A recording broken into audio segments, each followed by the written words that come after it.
Hello everyone and welcome to our series of subject verb agreement. Last class में हम लोगों ने अपना नया टॉपिक पढ़ना स्टार्ट किया था which was subject verb agreement, और आज ये हमारी उसकी सेकंड क्लास है, सेकंड लेक्चर है। और पिछली क्लास में हमने बहुत ही बेसिक चीजों से स्टार्ट किया था कि सब्जेक्ट वर्ब अग्रीमेंट में सब्जेक्ट का क्या मतलब है, जो कि किसी भी सेंटेंस के अंदर प्रोटैगनिस्ट है, यानी कि पर्सन और thing which performs an action. फिर हमने देखा था वर्ब का मतलब होता है ऐसा वर्ड जो कि या तो एक्शन बता रहा हो या फिर स्टेट बता रहा हो, स्टेट यानी कि कंडीशन, और इन दोनों के बीच के रिलेशन मेंटेन करने को ही कहते हैं सब्जेक्ट वर्ब अग्रीमेंट। बहुत ही बेसिक बातें हमने समझी थी, सिंगुलर क्या होता है, प्लूरल क्या होता है, और फिर हमने बात करी थी अपने बेसिक रूल की। और बेसिक रूल में हमने ये सीखा था कि अगर हमारा सब्जेक्ट किसी सेंटेंस के अंदर सिंगुलर है तो हम वर्ब के साथ लगा देते हैं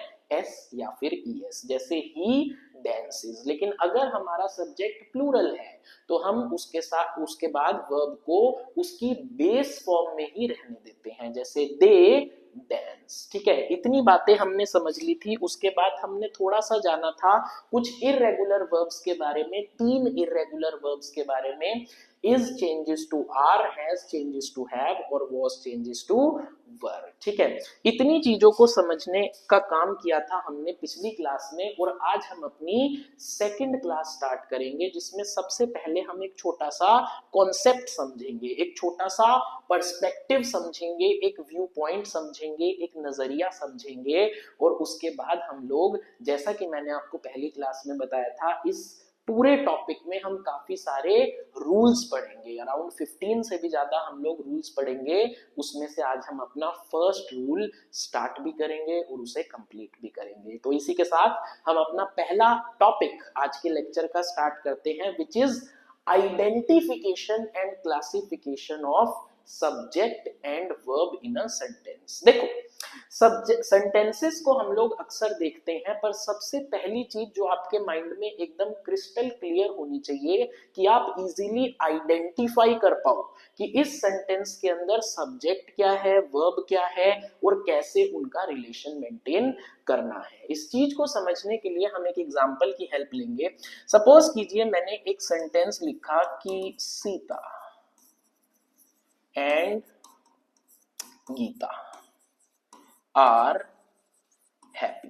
ठीक है, देखिए मैंने एक सेंटेंस लिया कि Sita and Gita are happy. अब यहां पर सबसे पहली चीज जो हमें समझनी है वो ये है कि यहां पर सीता एंड गीता जो है, this is our plural subject. ये कैसा सब्जेक्ट है?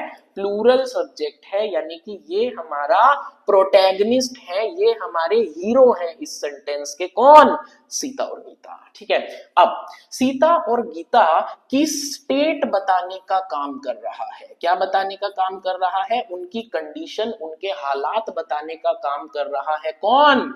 ये आर। ठीक है, तो इस वजह से आर यहां पर हमारा क्या है? वर्ब है। तो सबसे पहली चीज तो हमें यही समझनी है कि एक सेंटेंस के अंदर हमारे माइंड में देखते ही क्लियर होना चाहिए कि सब्जेक्ट क्या है और वर्ब क्या है। अब इससे हम थोड़ा एक स्टेप आगे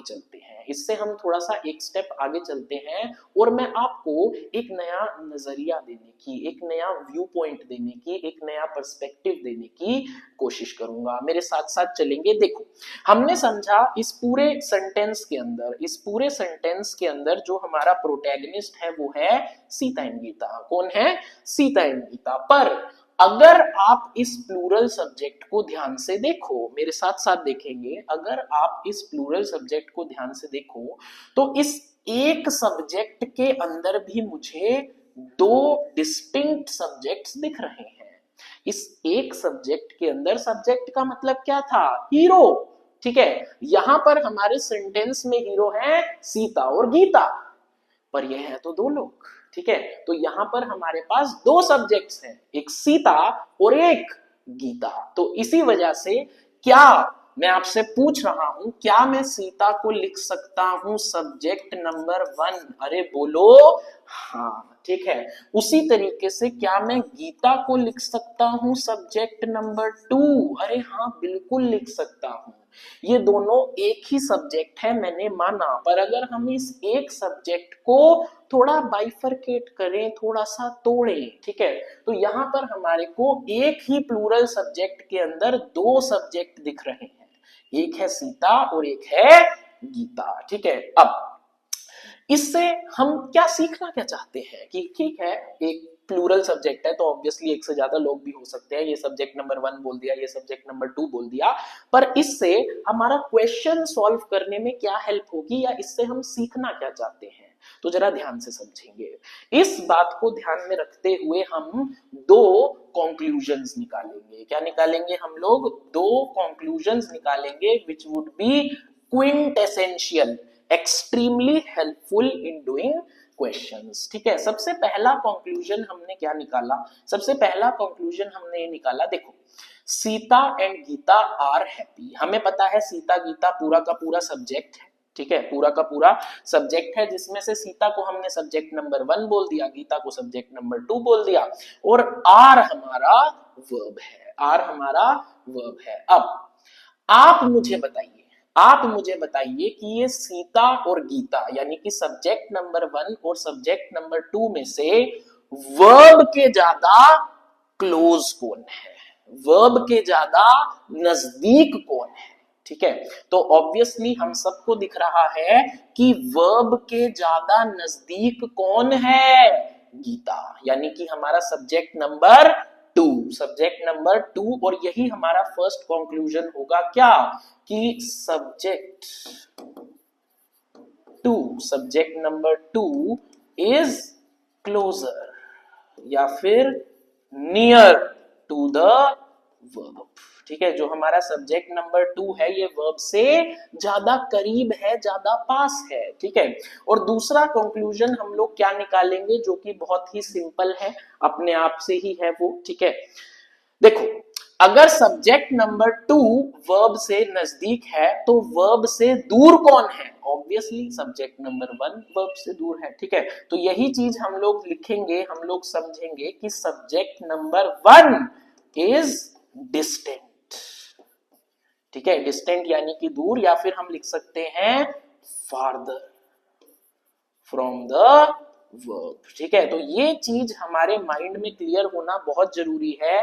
और ऐसा हो सकता है, ऐसा हो सकता है अभी आपको लग रहा हो कि ये क्या बात बताई, ये किस काम की? ये बहुत काम की चीज है, और ये आपको जैसे जैसे हम क्वेश्चंस करेंगे, आगे रूल्स पढ़ेंगे, तब इसकी वैल्यू समझ में आएगी। ओवरऑल हमने क्या समझा कि at times there will be sentences जहां पर एक प्लूरल सब्जेक्ट के अंदर ऑब्वियसली एक से ज्यादा सब्जेक्ट्स होंगे, तो उसमें एक आइडेंटिफाई करना कि वर्ब के क्लोज कौन सा है, वर्ब के दूर कौन सा है। इसी चीज को समझने के लिए हम एक और एग्जाम्पल की हेल्प लेते हैं। सपोज कीजिए एक सेंटेंस मैंने आपके सामने लिखा है, राघव और माधव प्लेज बैडमिंटन, राघव और माधव प्लेज बैडमिंटन, ठीक है। देखेंगे अब यहाँ पर फिर से सबसे पहले तो हमारे को पहचानना जरूरी है कि हमारा वर्ब कौन है, जो हमारा वर्ब कौन है जो कि हमें एक्शन बता रहा है, ठीक है, कि खेलना यहाँ पर एक्शन है। अब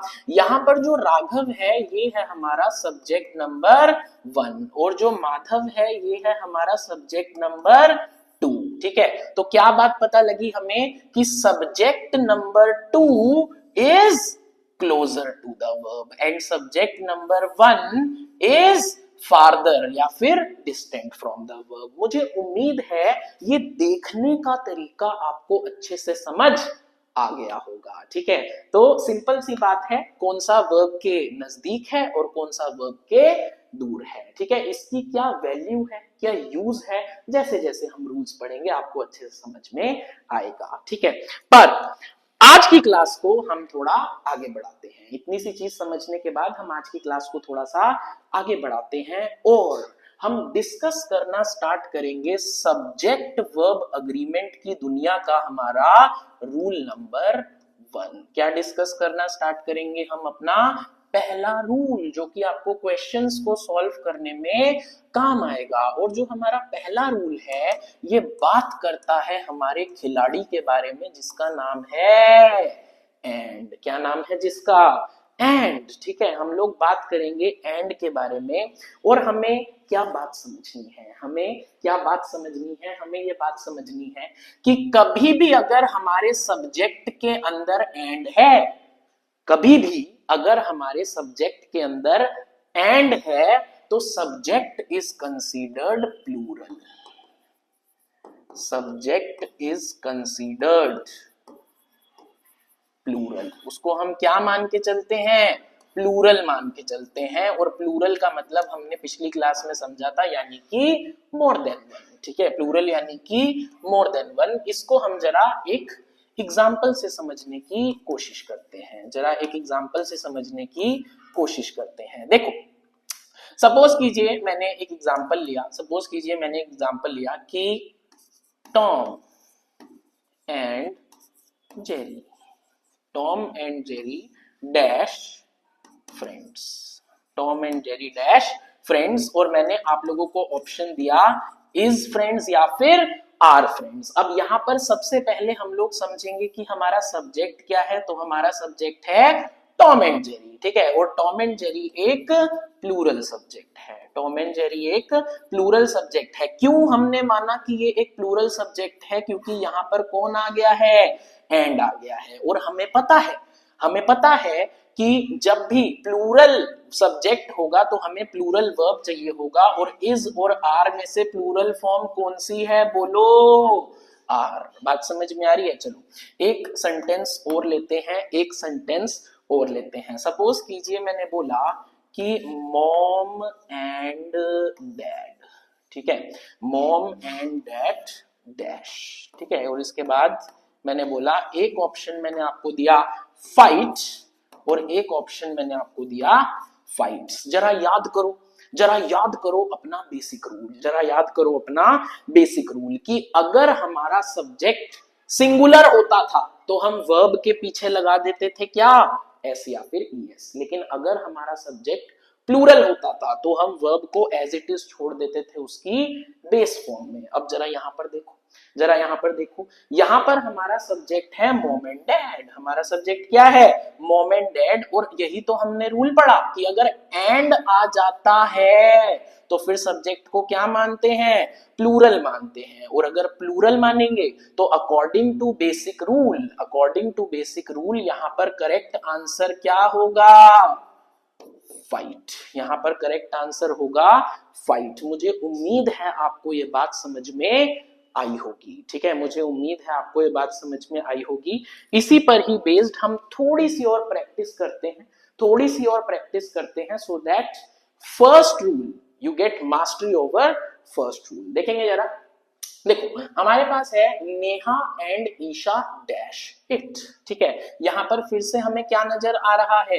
एंड नजर आ रहा है। तो ये प्लूरल सब्जेक्ट है। और हैज और हैव में से कौन सी प्लूरल फॉर्म है? हमने समझा था पिछली क्लास में कि इसमें प्लूरल फॉर्म है हैव। अगला देखेंगे, Priyanshi and her sister dash naughty, कि प्रियांशी और उसकी बहन दोनों नॉटी हैं। यहां पर भी हमें एंड नजर आ रहा है, तो इस वजह से यहां पर इज और आर में से ज्यादा एप्रोप्रिएट क्या होगा? Are would be appropriate. अगला देखेंगे, the teacher and the students, the teacher and the students, यानी कि टीचर भी और स्टूडेंट्स भी डैश एक्साइटेड। तो वॉज और वर, और हमने समझा था वॉज और वर में से भी जो प्लूरल फॉर्म है वो क्या है? वर। आगे देखेंगे, अगला सेंटेंस मैंने लिखा है कि Vansh and Kashvi dash not know the answer, Vansh and Kashvi dash not know the answer. तो एक ऑप्शन है हमारे पास डू और दूसरा ऑप्शन है हमारे पास डज। अब यहां पर वंश एंड काशवी है, तो यानी कि हमारा सब्जेक्ट प्लूरल है, और प्लूरल सब्जेक्ट है तो हम वर्ब को उसकी बेस फॉर्म में छोड़ देते हैं, यानी कि डू। अगला चलेंगे, Ganga and Yamuna dash, Ganga and Yamuna दोनों ही रिवर्स हैं डैश, ठीक है। अब यहां पर फिर से हमारे को एंड नजर आ रहा है, इसका मतलब हम दोनों रिवर्स की बात कर रहे हैं। और क्योंकि हमारा सब्जेक्ट प्लूरल है तो इस वजह से हम वर्ब को उसकी बेस फॉर्म में ही छोड़ देंगे, विच इज फ्लो, ठीक है। तो यही है हमारा रूल नंबर 1। क्या कहता है हमारा रूल नंबर 1? कि अगर कभी भी हमारे सब्जेक्ट में एंड आ जाता है, कभी भी हमारे सब्जेक्ट में एंड आ जाता है तो सब्जेक्ट इज कंसीडर्ड प्लूरल, और हम वर्ब को प्लूरल सब्जेक्ट के अकॉर्डिंग फिल करेंगे, ठीक है। अदर देन दैट आज की लेक्चर में हमने एक बड़ा ही इंपॉर्टेंट कॉन्सेप्ट समझा जिसकी इम्प्लीकेशन हम अपनी नेक्स्ट क्लास से यूज करना स्टार्ट करेंगे when we would talk about और, ठीक है। चलेंगे, तो यहां पर मैंने एक सेंटेंस लिखा, Sita and Gita are happy. ये पूरा एक ही सब्जेक्ट है, पर इस एक सब्जेक्ट के अंदर भी मुझे एक से ज्यादा सब्जेक्ट दिख रहे हैं। Subject number 1 is Sita, subject number 2 is Gita, और मैं ऐसा कंक्लूड कर सकता हूं कि जो सब्जेक्ट नंबर 2 है इट इज क्लोजर या फिर नियर टू द वर्ब, ये वर्ब के ज्यादा नजदीक है, वेयर एज जो सब्जेक्ट नंबर 1 है यानी कि सीता वो वर्ब से दूर है। बस इतनी सी बातें आज की क्लास में हमें समझनी है, और हम अपनी नेक्स्ट क्लास से स्टार्ट करेंगे रूल नंबर 2, ठीक है।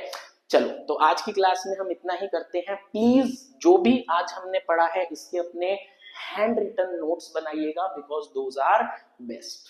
Thank you so much, I will see you guys in the next class.